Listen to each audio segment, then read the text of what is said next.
이재명 당선되면은 대선 2라운드 대법원 재판 계속 다 이야기인데 일단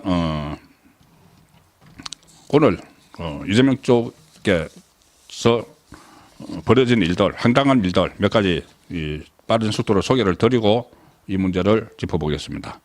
이재명이 계속 연일 본인이 암살을 하는 테러 위협을 받고 있다는 제보를 받았다 이렇게 이야기를 하죠. 그래서 뭐 갑옷을 입고 뭐 청와대 경호처에서 나 좀 경호해달라고 하고 소동을 벌이고 있습니다. 왜 계속 이렇게 할까? 심지어 뭐 이재명 테러설을 보면은 민주당 사람들이 하는 거 보면은 무슨 뭐 사거리가 2km에 달하는 저격용 괴물 소총이 밀반입됐다는 제보가 접수가 됐다. 특수 요원들이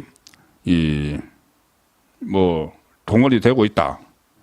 HID OB 요원들로 구성된 특수팀이 가동되고 있을 가능성이 있다. 이렇게 하면서 마치 테러 위협이 막 현실화된 것처럼 막 이야기를 합니다. 이것을 왜 이렇게 하냐면은 결과적으로 이 계엄과 연결을 시키려고 하는 거죠. 그 계엄을 했던 세력들이 계속 자기를 그 HID 이야기를 하고 막 하지 않습니까?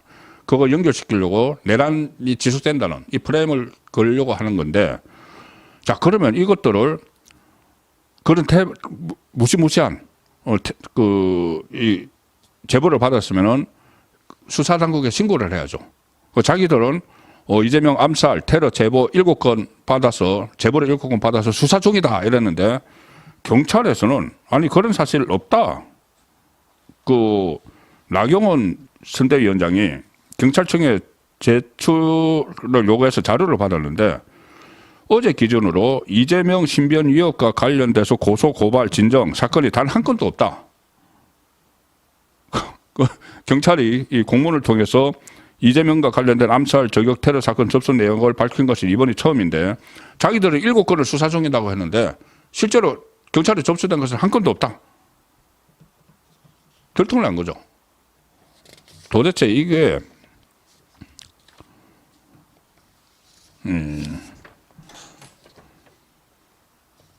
그리고 여론전도 지금 엄청나게 벌이고 있는데 국민의힘의 대선 그 캠프에 국민 사이렌 센터라고 있습니다. 그 국민 사이렌 센터 여기가 뭐냐면은 지금 민주당이 무차별적으로 언론의 재갈을 물리기 위해서 고소 고발을 웬만하면 이재명에게 좀 불리한 기사만 나오면 고소 고발을 하고 또 이 중재위에 막 제소를 하죠. 자, 그러면은 그것을 어떤 언론사가 좀 그 규모가 작은 언론사는 감당하기가 어렵습니다. 그래서 국민의힘에서 그것을 대신 법적 대응을 해주는데 오늘 이상휘 이 국민 사이렌 센터 센터장이 기자회견을 해서 더 퍼블릭 그 인터넷 신문 더 퍼블릭이 있죠. 더 퍼블릭이 이재명에 대한 비판적 보도를 했다는 이유만으로 선관위 뭐 인터넷 선거 보도심의위원회 또는 언론중재위에 연쇄 제소를 당하고 있다. 그 민주당의 언론 이틀막 재갈 물리기를 저지하기 위해서 법과 규정이 허락하는 범위 내에서 가능한 모든 조력을 제공하겠다 이렇게 밝히고 더 퍼블릭이 난사를 당하고 있다. 이재명이 비판적인 보도를 했다는 이유만으로 제소 난사를 당하고 있다. 자, 그러니까 더 퍼블릭뿐만이 아니고 더 퍼블릭 오늘 그 대표적으로 사례로 들었는데 본인들이 이렇게 어제 법사위 같은 데서 그런 정말 있을 수 없는 일들을 막 저질렀죠. 그 법안, 이재명 방탄 법안을 막 처리하기 위해서 그런 것들에 대해서 비판 언론을 재갈을 물리기 위해서 또 중재위나 이런 데서 계속 재갈 물리기를 시도하는 그 상황도 있습니다. 이것도 좀 자세히 소개해 드리고자 했는데 시간이 많이 지나간 게로 어쨌든 민주당의 언론 재갈 물리기가 지금 이것도 극대화되고 있다는 말씀이고, 자, 지금 이재명이 당선되면은 과연 재판이 어떻게 될 것인가? 헌법 84조 해석 문제를 놓고 의견이 분분하죠. 그런데 지금 대법원이 현재 8개 사건으로 5건의 재판이 진행 중인 이재명이 만에 하나 당선이 될 때 재판 중단 여부를 결정을 해야 되는데 이것은 담당 재판부 재량에 달렸다 이렇게 밝혔습니다. 담당 재판부 재량. 자, 그러니까 지금 제일 먼저 다가올 것은 일단 서울고법이 이재명의 협박에 못 이겨서 대선이 끝난 6월 18일로 날짜를 잡아놓은 선거법 파기환송 심의죠. 그 재판. 그리고 그 직후에 이번에 또 같이 날짜를 잡아놨다가 또 대선 뒤로 미뤘던 위정교사 사건 항소심. 그리고 대장동 그 1심, 대북송금 1심, 법인카드 유용 1심. 이 사건들은 각 재판부가 다 다르죠. 그럼 그 재판부마다 만에 하나 이재명이 당선됐을 경우에 이 재판을 계속할 것인지는 그 재판부가 알아서 선택한다, 결정한다고 일종의 지침을 내렸습니다. 국회에 제출한 답변서에서 대법원이 대통령 선거에 당선된 형사 피고인에 대해서 헌법 제84조를 적용해야 할지 여부는 해당 사건을 심리하고 있는 담당 재판부에서 판단할 사항이다. 자, 법조계에서는 이 대통령 불소추 특권을 규정한 헌법 84조를 어떻게 할 것인지, 진행을 계속 할 것인지 말 것인지 이제 다 아시죠? 이게 어떤 내용인지. 그런데 막 엇갈리는데 최고법원에서 각 재판부가 결정을 해라. 일단 그러면 그렇게 갑니다. 나중에 그거 가지고 뭐 헌법 소원을 하든지 그건 이제 정체적인 문제고, 제가 왜 여기에 주목을 하느냐면은 이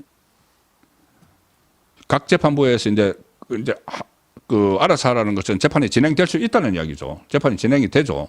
그런데 이것을 막기 위해서 민주당이 지금 준비하는 것이 피고인이 대통령이 되면은 재판이 중단된다.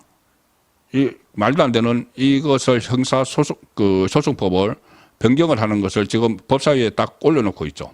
그래서 만에 하나 이재명이 당선되면은 그것을 바로 본회의에서 처리를 해서 법제화를 하려고 하죠. 지금 하면은, 지금 뭐 국회도 예정도 안 됐지만 국회 뭐 열면 되지만은 지금 하면은 이주호 대통령 권한 대행이 거부권을 행사를 해버립니다. 그러니까 지금 못하고 딱 그 이재명이 당선되는 그 시점에, 만에 하나 당선되면 그 시점에 이것을 올려서 처리를 해버리고 바로 법제화를 해서 제도로 만들어 버리려고 하는 것이죠. 그런데 여기에 만약에 그렇게 하려면은 이재명이 이게 법이 본회의에서 통과된다고 바로 그 효력이 발휘를 하는 게 아니죠. 국무회의로 가서 국무회의에서 심의 의결을 해야 됩니다. 심의 의결을 하고 그 다음에 그것을 그 대통령이 공표를 해야지, 그리고 간부에 실려야지 그때부터 법이 되는 거죠.